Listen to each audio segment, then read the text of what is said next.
comment la belle famille peut être un atout de développement. T'as pas remarqué un truc? C'est que nous, Africains, on minimise nos produits locaux. Parfois même, on les méprise. On aime toujours les produits alimentaires qui viennent d'Europe, qui viennent de France. Pour nous, c'est la top qualité. Aujourd'hui, je suis en Afrique, au Bénin. Et dans cette vidéo, je vais te montrer deux choses. Première chose, c'est que nous avons des produits et des producteurs locaux qui peuvent nous faire des produits bio, bons et de top qualité. Deuxième chose, que la belle famille africaine peut être un outil de développement. Donc reste connecté jusqu'à la fin pour comprendre le deuxième item. Agnès, bonjour, comment tu vas? Ça va bien. Moi je suis content de t'avoir rencontré. J'ai vu ce magasin là en fait qui m'a vraiment étonné par sa propreté, par son arrangement et par tous ses produits locaux. Est-ce que tu peux te présenter un petit peu? Oui, moi c'est Aniel Roubo. Je suis la promotrice de l'entreprise ITNA. Et je suis agronome de formation. Wow. Et j'ai eu l'idée de créer quelque chose du genre. J'ai vu que au Bénin, comme dans toute l'Afrique, la majorité des boutiques, des supermarchés et autres promouvoient beaucoup plus les produits venus de l'extérieur. C'est ça. Mais je me suis dit c'est pas normal. C'est pourquoi j'ai eu l'idée de faire quelque chose pour changer cela. Ah super. Même si ça ne change pas grand chose, c'est quand même un début. On ne veut pas dire ça, ça change beaucoup de choses. Parce qu'on a envie en fait de développer notre continent. On a envie que justement nos produits soient mis en avant. Et le fait de commercialiser cela, ça permet aux producteurs de produire et ça permet de trouver une clientèle. Donc maintenant, tu vas nous présenter ton magasin, en fait, ce que tu vends, ce que c'est, ton histoire. Donc suivez-nous dans le magasin ITNA. Alors dis-nous Agnès, alors qu'est-ce que tu vends dans le magasin? Quels sont les produits que tu vends typiquement béninois qu'on peut venir se procurer ici, de bonne qualité, etc. Dis-nous un petit peu. Ici, on vend un peu. Par exemple, la cassa. La cassa, c'est quelque chose qu'on consomme beaucoup au Bénin. Et la cassa, c'est quoi pour ceux qui ne connaissent pas la cassa? C'est fait à base de maïs. Comme l'amidon de maïs, c'est l'amidon de maïs, la farine de maïs. Oui, c'est l'amidon de maïs qu'on prend pour faire la pâte. Et on mange ça avec quoi? On peut manger ça avec toute forme de sauce. Sauce légumes, tout ce que vous voulez. Sauce graine, qu'on vend d'ailleurs. Et je sais que la cassa, on met ça dans les feuilles, et on cuit ça dans les feuilles. Oui, c'est ça qui se vend normalement au Bénin. Quand vous voulez prendre de la cassa, c'est pas que vous-même vous préparez ça à la maison, c'est de la cassa déjà préparée qu'on fait dans des feuilles des plantes quoi. Et donc là ici tu vends pour que les gens puissent préparer ça eux-mêmes. Voilà. Et comment on vous donne la possibilité d'acheter la farine et d'aller préparer vous-même à la maison. Parce que le processus de la préparation c'est un peu long, un peu compliqué. Donc pour ceux qui ne veulent pas se gêner, on leur a simplifié la tâche. Voilà. Ok. Et quoi d'autre encore à part la cassa? À part la cassa, nous avons par exemple la farine de taro, nous avons du wasawasa, la poudre vénérée, nous avons des huiles aussi comme l'huile de baobab, l'huile de soja, l'huile de coco et beaucoup d'autres. Et par exemple, on doit parler du wasawasa. Ça, on n'entend pas beaucoup parler. Wasawasa, c'est quoi? Wasawasa, c'est couscous de farine de cossette et sec. Ça se mange avec quoi? Ça se mange, c'est ça qui est encore extraordinaire dedans. Vous ne vous fatiguez pas. Avec un peu d'huile et un peu d'oignon et un peu de piment, c'est que ça peut déjà aller. Donc on cuit ça à la vapeur? On cuit ça à la vapeur. On accompagne ça du poisson, de ce que vous voulez faire. Et pour revenir un peu à ton magasin, quand est-ce que tu l'as ouvert ce magasin-là? J'ai ouvert ce magasin en 2020 et c'est une histoire vraiment intéressante. Et raconte-nous un peu l'histoire là. Nous on veut savoir parce que c'est ça qui est inspirant. Comment tu as fait, comment tu as eu cette idée et comment tu as pu mettre ça en place. Ça c'est inspirant. Ok. En réalité, à mes débuts, quand j'avais fini les études universitaires, on sait que quand tu finis l'agronomie, quand tu fais la meilleure des choix, c'est d'entreprendre soi, de faire quelque chose pour apporter quelque chose à la vie. Ça dépend. Dans mon cas à moi, quand j'ai fini, je n'avais pas les moyens pour commencer quelque chose, pour entreprendre. J'ai dû commencer par des stages et j'ai fait quasiment 5 ans comme ça.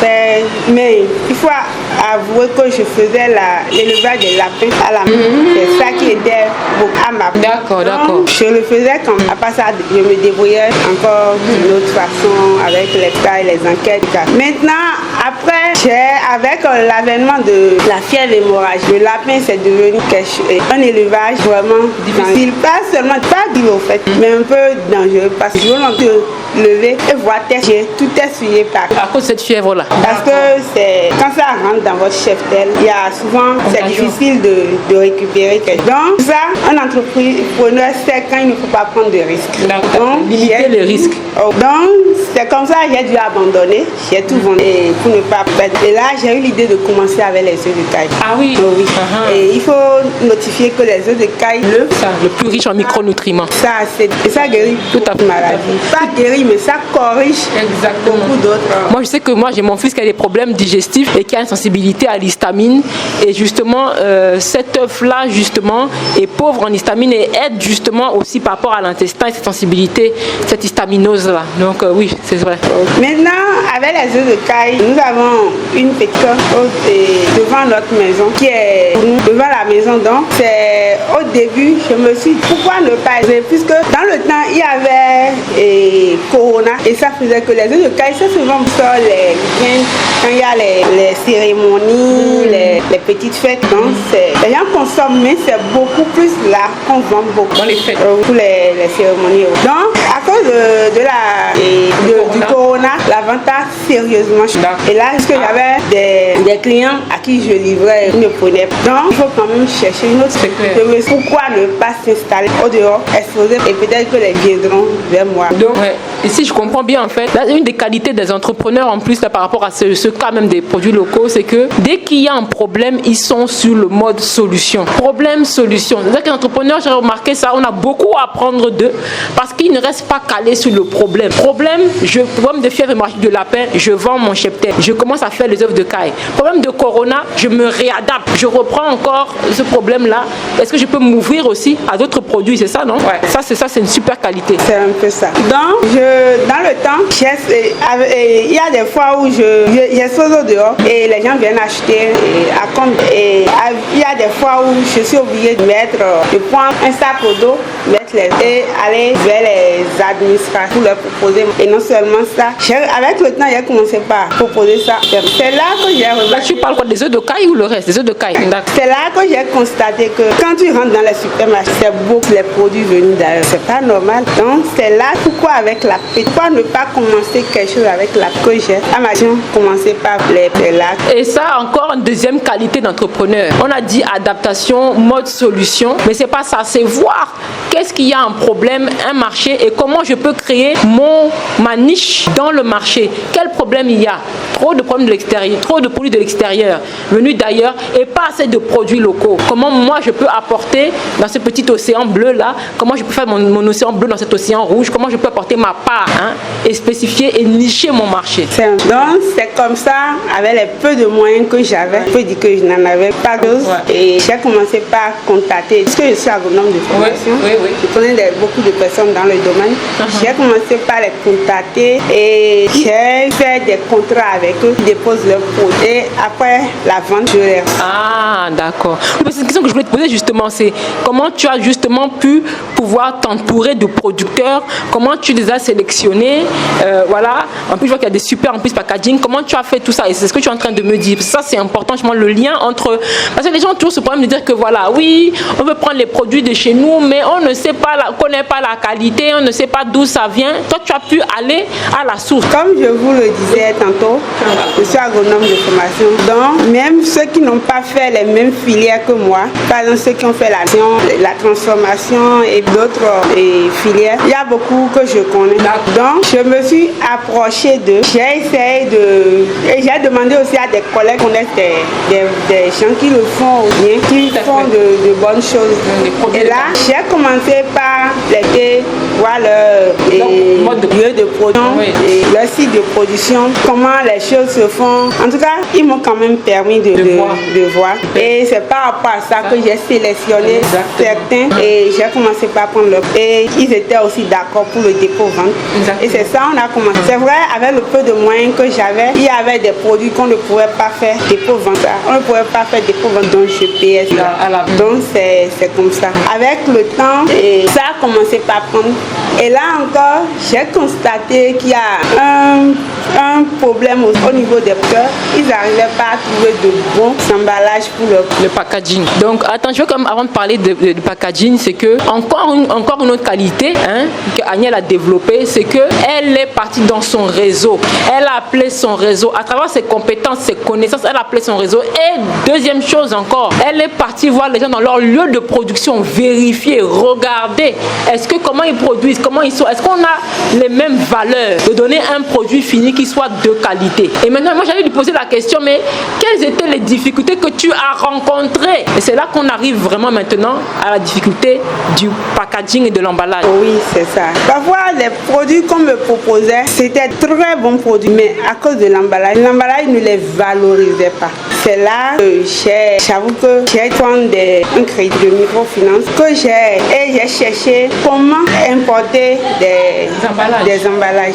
Et c'est là que j'ai pu le faire. Et aujourd'hui, les aides, car ceux qui travaillent avec moi et de plus en plus d'autres producteurs viennent vers moi. C'est pourquoi on n'expose même pas les emballages, parce que c'est là spécialement pour aider les... Vraiment, Agnelle, vraiment, je peux te dire vraiment, moi je ne connaissais pas tout ça, toute ton histoire. Vraiment, tu es inspirante. Ça, c'est l'inspiration. C'est que les femmes africaines là, ici, là, qui se battent, nous-mêmes, on ne sait même pas. Vous ne savez pas comment les femmes là se battent ici, là, dans les boutiques, dans les magasins comme ça, au marché, etc. On dit qu'il y a des problèmes, mais on cherche toujours la solution. C'est-à-dire qu'elle a même trouvé un problème, comme on a dit, chez les producteurs qui est que l'emballage, le produit est bon, mais le packaging, l'emballage n'est pas bon. Quand tu vois le packaging, tu n'as même pas envie de t'approcher du produit, tu dis que non, c'est pas pour moi. Alors que le produit intérieur est bon. Elle a pris un crédit microfinance pour pouvoir justement proposer un bon emballage, que le client puisse voir que, voilà, l'emballage est propre, donc le produit est propre, donc le produit est de qualité. Donc voilà, parce qu'un produit, c'est d'abord son packaging. On mange, on voit d'abord, c'est nos yeux. D'abord les yeux qui vont regarder avant qu'on puisse mettre dans la bouche. Si les yeux ne sont pas satisfaits, en quoi la bouche et le porte-monnaie, on va aller mettre dans la poche. Donc vous voyez ça? Et puis la propreté. Moi, c'est ça qui m'attire dans le magasin au départ. C'est le rangement et la propreté qui m'a fait que, attends, je vais rentrer dedans pour voir ce que c'est. Et après ça, ça a commencé par... Et déjà, même quand je suis là, il y a des gens qui viennent vers moi. Et c'est tout un processus pour que j'accepte le plan. Maintenant, avec le temps, j'ai dû rencontrer quelques problèmes. Il y a des produits que j'exposais au dehors. Donc, il y a la mer qui a commencé à dégager et c'est normal, c'est l'occupation des sols.